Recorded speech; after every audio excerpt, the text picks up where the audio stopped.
Radhe Radhe friends, welcome back to my channel Bhakti with Kavita में आप सबका स्वागत है। आज आप सुनेंगे अपरा एकादशी की व्रत कथा। एक बार युधिष्ठिर ने श्री कृष्ण से पूछा कि हे भगवान, ज्येष्ठ कृष्ण एकादशी का क्या नाम है, इसका क्या महत्व है, सो कृपा कर विस्तार से बताइए। भगवान श्री कृष्ण जी कहते हैं कि हे राजन, यह एकादशी अचला तथा अपरा दो नामों से जानी जाती है। पुराणों के अनुसार ज्येष्ठ कृष्ण पक्ष की एकादशी अपरा एकादशी है, क्योंकि यह अपार धन देने वाली है। जो मनुष्य इस व्रत को करता है वह संसार में प्रसिद्ध हो जाता है। इस दिन भगवान त्रिविक्रम की पूजा की जाती है। अपरा एकादशी के व्रत के प्रभाव से ब्रह्म हत्या, भूत योनि, दूसरों की निंदा आदि के सब पाप दूर हो जाते हैं। इस व्रत के करने से पर स्त्री गमन, झूठी गवाही देना, झूठ बोलना, झूठे शास्त्र पढ़ना या बनाना, झूठी जोशी बनना तथा झूठे वेद बनाना आदि सब पाप नष्ट हो जाते हैं। जो क्षत्रिय युद्ध से भाग जाए वह नरकगामी होता है, परंतु अपरा एकादशी का व्रत करने से वह स्वर्ग को प्राप्त हो जाता है। जो शिष्य गुरु से शिक्षा ग्रहण करता है और फिर उसकी निंदा करता है वह अवश्य नरक में पड़ता है।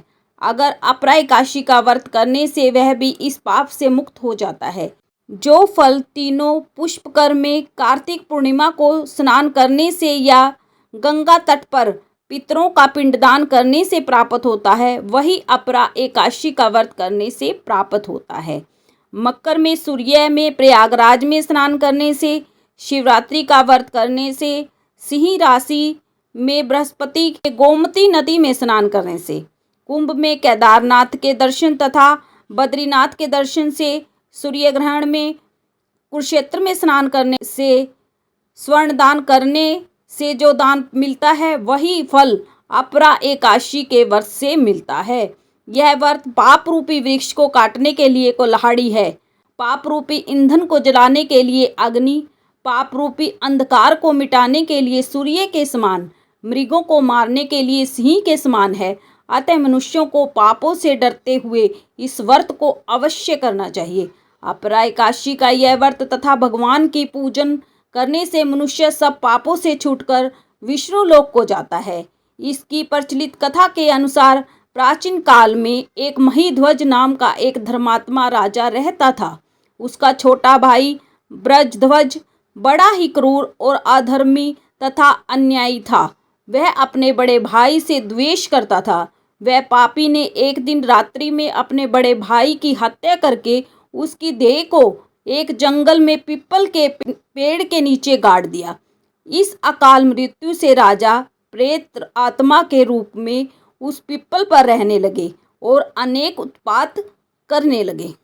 एक दिन अचानक धौम्य नामक ऋषि उधर से गुजरे। उन्होंने प्रेत को देखा और अपने तपोबल से उसके अतीत को जाना। अपने तपोबल से प्रेत उत्पाद का कारण पूछा।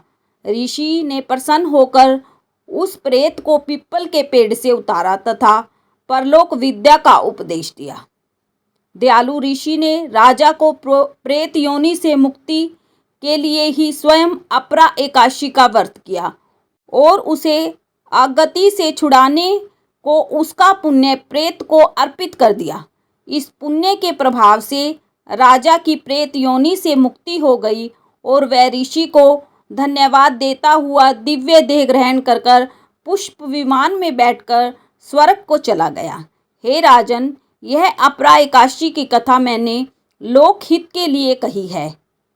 इसके पढ़ने तथा सुनने से मनुष्य के सब पापों से छूट जाता है और अंत में स्वर्गलोक को जाता है। बोलो एकादशी मैया की जय।